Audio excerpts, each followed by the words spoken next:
I joined a professional powerlifting competition with only 100 days to prepare. The only problem? I've never powerlifted before, I have no technical training, and I kind of don't even know what it is. What?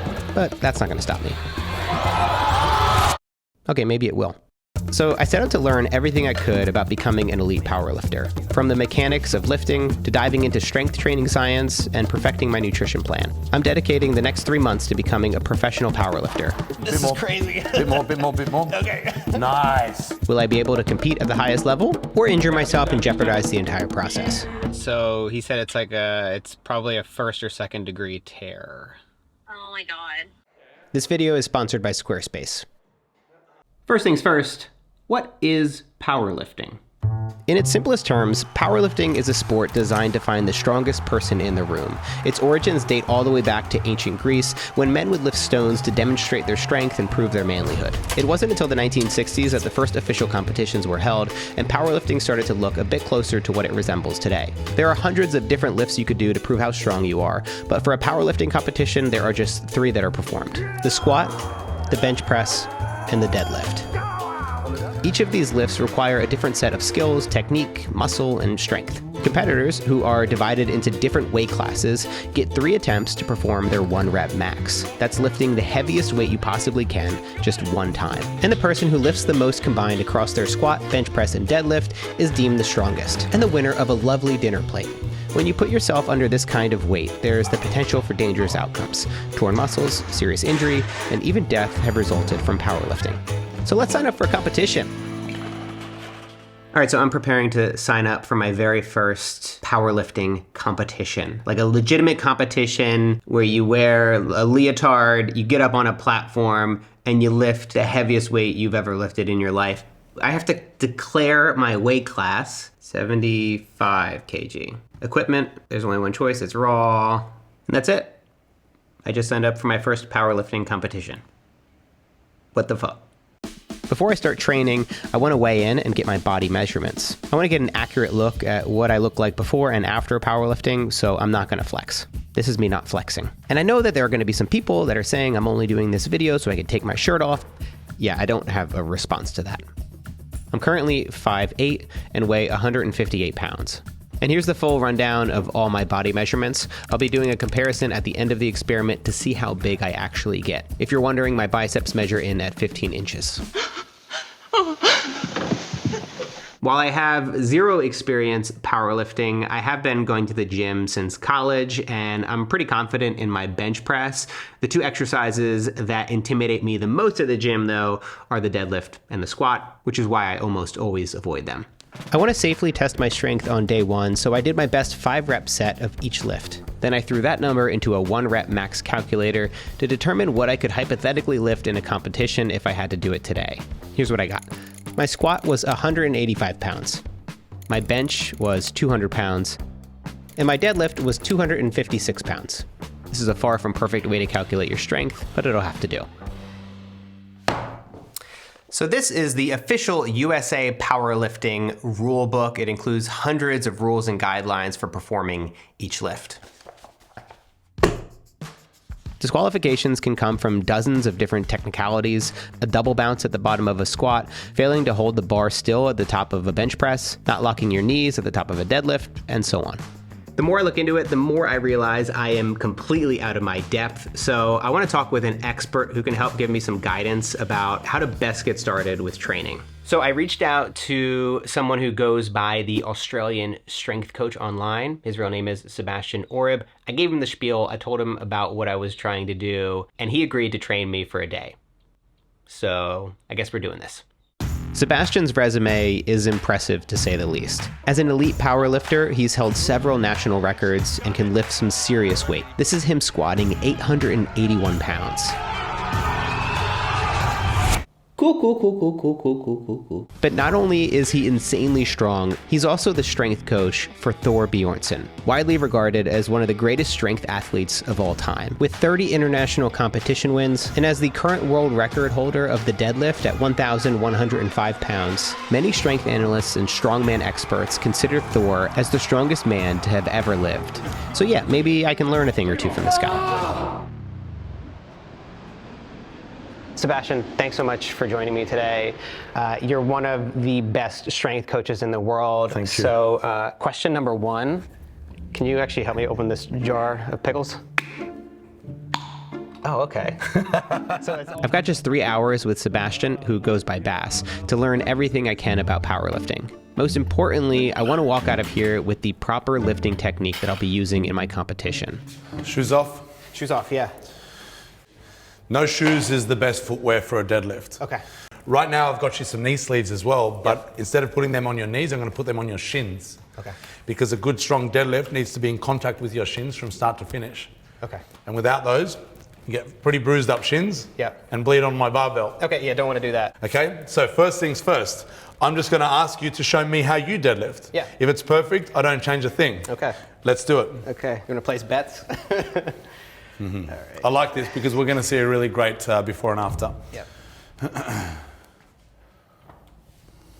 Good. Good. In general, that was pretty good. So a lot of people look at, back position. Yeah. That's probably the highest priority, that you have a really nice, strong brace to protect your back. Okay, but now I want to consider efficiency of movement. Walk up to the bar so the barbell is in line with the center of your foot. Yep. Your stance should be hip width and the barbell should be about 1 inch away from your shins. Yep. Now what I want you to do is grab the bar on the outside of your legs. Perfect. Now sitting into position, I want you to push your knees gently outwards against the inside of your arms. Now I want you to pull the barbell into your shins. Okay. Reach the crown of your head towards the ceiling. Take a big breath. Okay, you jumped the gun a little bit. Yes, I did, yeah. Okay, so don't lift it yet.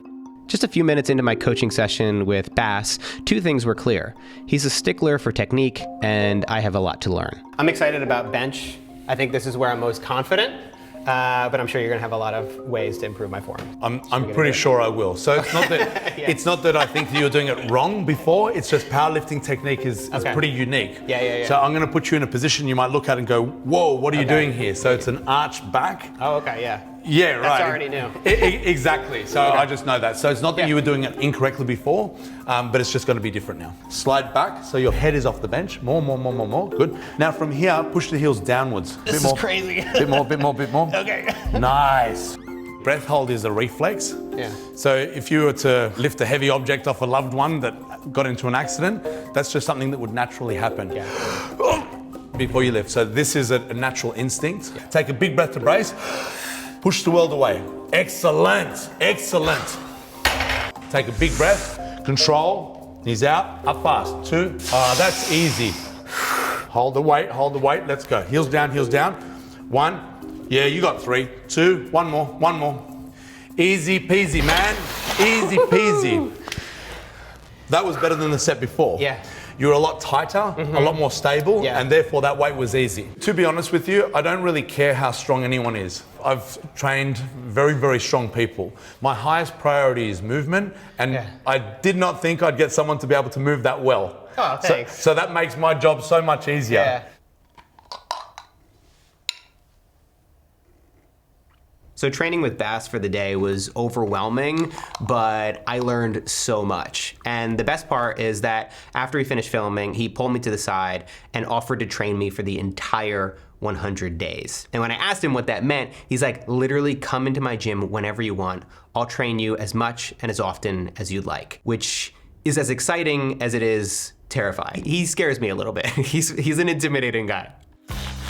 There were a couple of things I needed to get as I started powerlifting. For squats, knee sleeves provide comfort and can be a good cue to let you know when you've reached the right depth.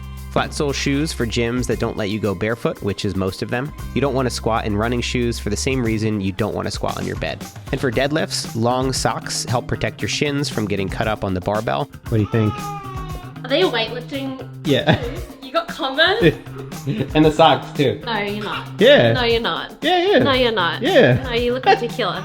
It turns out that these socks aren't long enough or thick enough, so Nat's gonna be happy when she hears about that. Instead, I'm just gonna reuse my knee sleeves like Bass recommended. I also got some lifting chalk. This helps improve grip for deadlifts. Pro tip, don't apply chalk in your office. And last and most importantly, a lifting belt. These belts help support your form, they make lifting a little bit safer, and they even allow you to lift a little bit more weight than you otherwise could have. Okay, now for the fun part, I need to get my program and get started with training. Okay, so my ideal split is 4 days per week, mainly because More days than that, you need recovery. So more days isn't necessarily better. I think 4 days is the sweet spot if you have the time for that. And this is how I like to set it up. Right. 2 days upper body, 2 days lower body.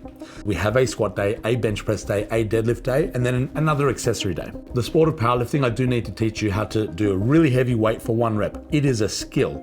Yeah. So a lot of people love to do their standard 3 sets of 10 for any exercise, and that's a really nice approach to training. But you can't just do lots of sets of 10 and then come into a powerlifting movement and expect to be really good at a heavy 1 rep max. We need to gradually get you prepared for the weight. Coming under a barbell in a squat of your absolute max can really shock your body. This program is designed for a beginner, so the first priorities are the squat, bench press, and deadlift. After that, each day includes accessory lifts that target muscles more specifically, including 1-arm rows and hamstring curls. Every week, I add more weight to the bar, and every 4 weeks, my program changes to include new lifts, each targeting different muscles and different movement patterns. This will go on until my competition date, which is over 100 days away. Technically 117 days away from my very first training session because that's the soonest competition I could find. The goal in my first phase of training is to start with a comfortable weight and focus on my technique, instead of going closer to failure. That means 5 sets of 3 reps for each of the competition lifts. Massive breath, knees out, bum back, and drive. Weight, big breath. Knees out, bum back, drive. Yeah. Weight, big breath. Knees out, bum back. Yeah. Really good. So this is all about skill acquisition. Okay, so it's 3 reps of these really complex powerlifting movements. Okay, so the reason for this, if we do high reps for these squats and bench press and deadlift while you're learning them, the risk of technical breakdown is high. As you get further into the set. Yeah, if you do a high rep set, if you do a set of 10, what I know from experience is when we're working with people that are learning the movement, they'll get the first few reps really nicely, and then the form will start breaking down and just, it's a domino effect. It just gets worse and worse as we get later on in the set. So the first exercise of the day, when you're the freshest, you have the most energy, it's about really mastering that skill. There are a dozen things you need to think about for each lift. Take squats. You need to place your hands on the bar as close as comfortably possible. Place the bar on the delts so it has a shelf of muscle to lie on. Take 1 step back and 2 steps to the side. Elbows and shoulders back and down. Head slightly down but looking straight ahead. Big breath in. Controlled rep down. Slight spring at the bottom of the rep, exploding with force. Breathe out and repeat. So a lot of the times when we're lifting a very heavy weight, it can be a very daunting task. Yeah. But if you stop thinking about the weight that's on the bar and start thinking about hand here, back here, foot position, go. Yeah. It's that same routine that makes lifting heavy weights a lot easier. Yeah. If you want the exact program that I'm doing in this video, then go to strengthsystem.com/Matt. That's where Bass is going to be selling the program. You'll get every phase of the program. You'll get walkthroughs of every exercise, and you'll get the full interviews and full training that I did with Bass myself that goes into so much more detail than I could possibly get into in this video. Full transparency, we're going to be splitting the revenue as a way to hopefully recoup some of the costs of the nearly 6 months this project is probably going to take from start to finish, but it's a genuinely amazing program, and I think you'll love it. If you have any doubts about whether the program is actually good or not, keep watching. What kind of results do you think somebody like myself could see over the course of 100 days of powerlifting? I can make a prediction now. Yeah. Okay, so I think we could probably get you to a 160 kilo squat. Wow, really? Yeah. I think after 100 days, I think we can get you to 120 kilogram bench press. Yeah. And then with your deadlift, I'd say we can get you to about 180 kilograms. Wow. Yeah, so that's unreal. I love saying these numbers, and then I love putting it to the test. So 1 week into my program, how have things been going? I mean, honestly, it's almost too easy. Like, this is just, it's a breeze, Cakewalk? Yeah, I'd say that. Okay, yeah, no, this routine has absolutely destroyed me. I think the reason that I'm so sore is because these are mostly lifts that I've never done before, and I'm also putting in so much more effort than I otherwise would because I'm working towards a goal. One of the reasons why I'm doing this to begin with is because I'm a new dad. Oh, am I boring you? And I have so many more obligations and commitments, and I have so much less time than I normally would, that I felt like I needed to create an even bigger goal to stay committed to my fitness routine. I find that that I respond really well to big goals. I need to find something that's going to be big enough to motivate me into action, but not be so big that it overwhelms me into inaction. And I think I found it. I don't know. This might be a little crazy.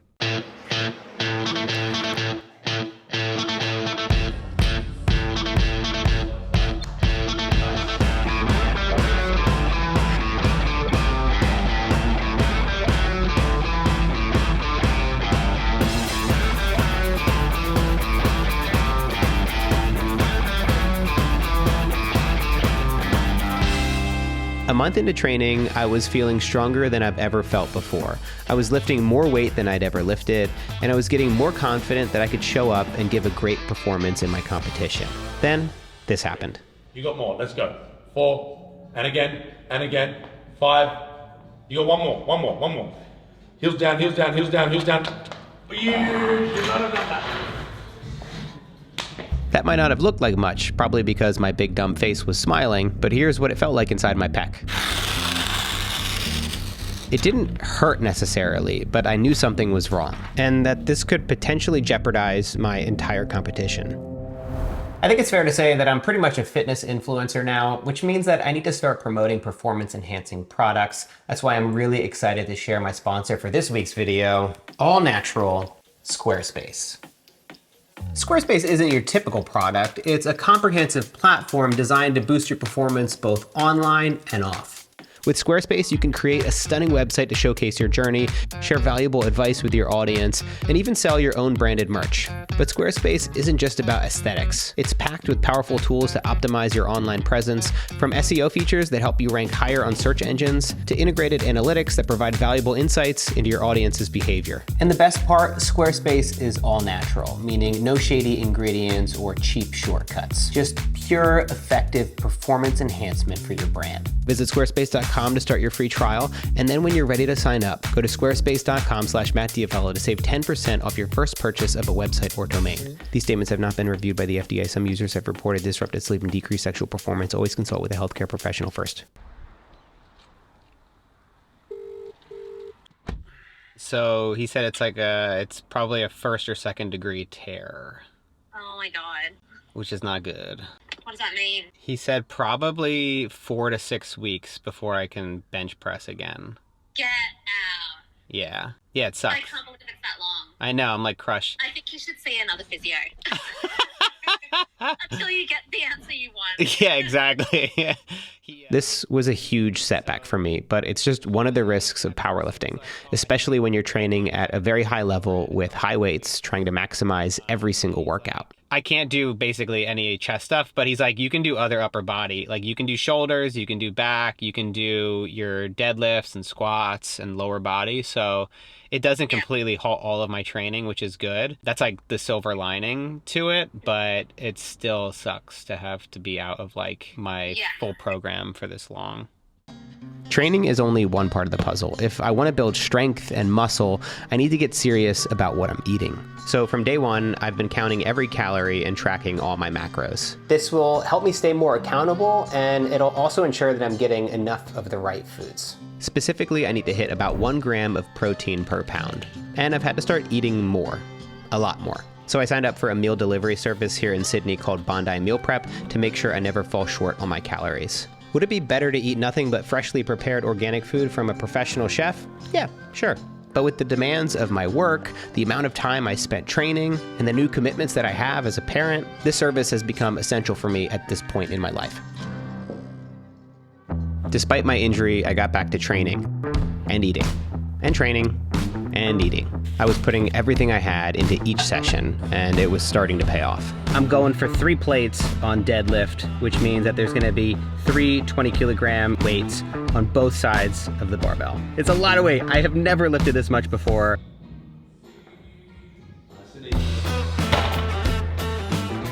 I am feeling so much more confident in my squat, deadlift, and bench press. My pec has fully recovered. I've seen some really incredible strength gains, but the one thing that I haven't even had a chance to think about yet is the competition itself.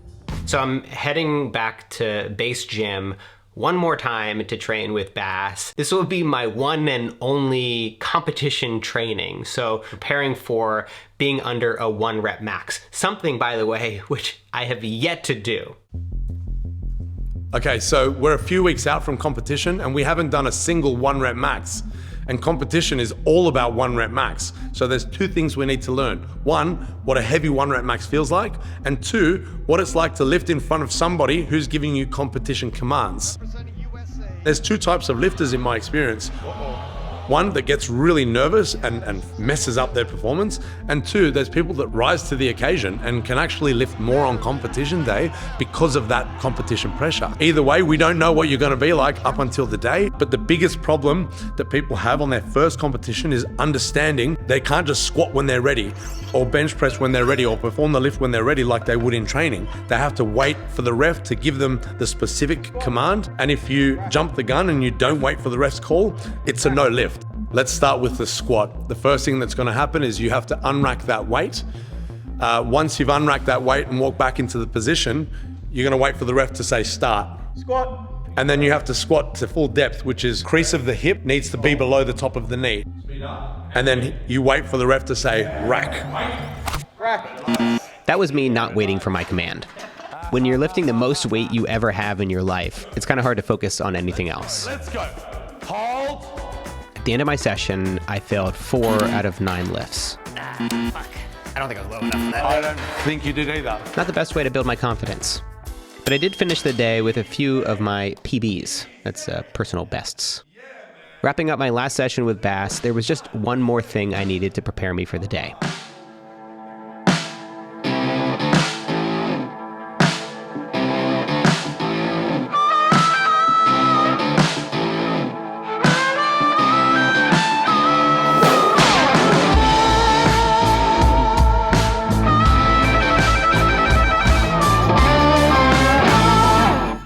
I think I'm ready. Let me take my shirt off one more time. Here's day 1 of powerlifting, and here's day 108.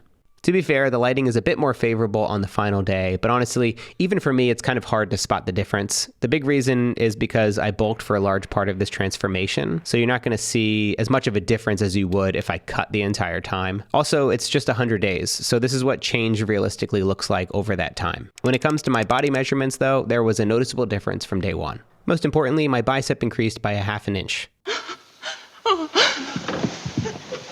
The final test, and most important for a powerlifter, strength gains. And there's only one true way to test that. It's 5:16. The day of the competition has finally arrived. I'm a little bit nervous, but I'm excited. Zoom in on the weight. Oh, okay, the weight, yeah, the weight. You're gonna make it? Yeah, I weighed myself this morning and I probably cut a little bit too much. We'll be all right. Better dots, man. Okay. Great. Right, yeah, right in there. Yeah, great. Cool. Thanks, man. Awesome, yeah, thank you. It's gonna make this whole place smell. Yeah, I'm gonna eat this outside. Is that weird? There's a lot that can go wrong in this competition. I might have an off day, I might have cut too much weight, I might mistime my warm-ups, or screw up the judge's commands. Now, in order to receive that squat command, your knees have to be completely locked and you must be standing straight. And to make it even more difficult, if I miss an attempt, I'm stuck at that weight. I'm not allowed to lower my weight once I submit it to the judges. Because of this, there's a lot of strategy that goes into each attempt. My first attempt should be easy and get me on the board. My second attempt should be a stretch. And my third attempt, well, that's when I'm going for broke and lifting way more weight than I've ever attempted before, aiming for 110% effort. So, Zach, how far out are we? I would say about 20-ish minutes, yeah. Yeah, about 20 minutes from my first attempt in my first ever powerlifting competition. Right now I'm just getting warmed up and trying to make sure we time it perfectly so that way I finish my warm-ups, get in line, and then do my first attempt.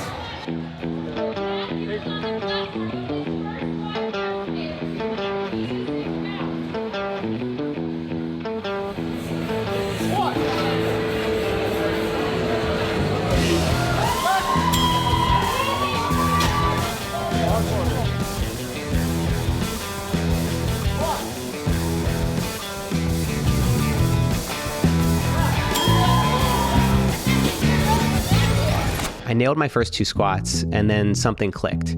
I didn't want to go out there without pushing myself to my true limit. I was inspired seeing so many other athletes competing, attempting their best, and failing. I didn't want fear to hold me back from truly going for it. So I decided, instead of playing it safe, I changed my original plan and increased my attempt to 353 pounds. This would smash my previous best in training, and it would be 2 times the weight I started with over 3 months ago.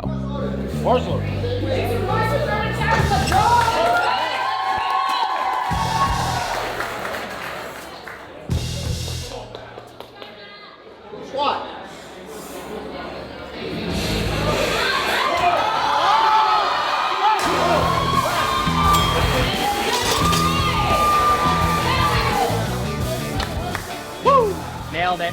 160. Next up, bench press.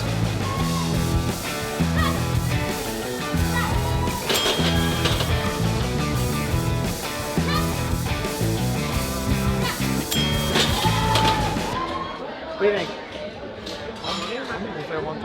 125.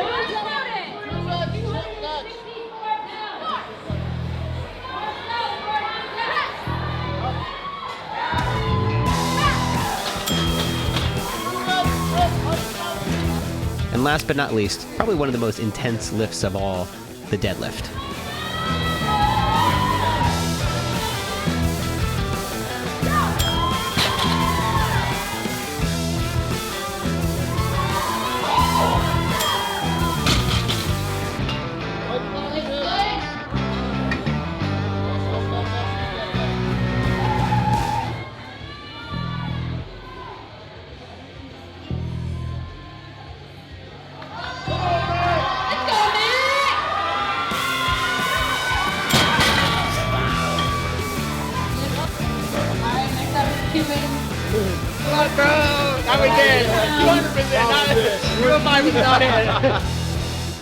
So the results are in, and I finished in 3rd place, or depending how you look at it, second to last. There were only 4 people in my weight class that competed, but honestly, this was never about winning for me.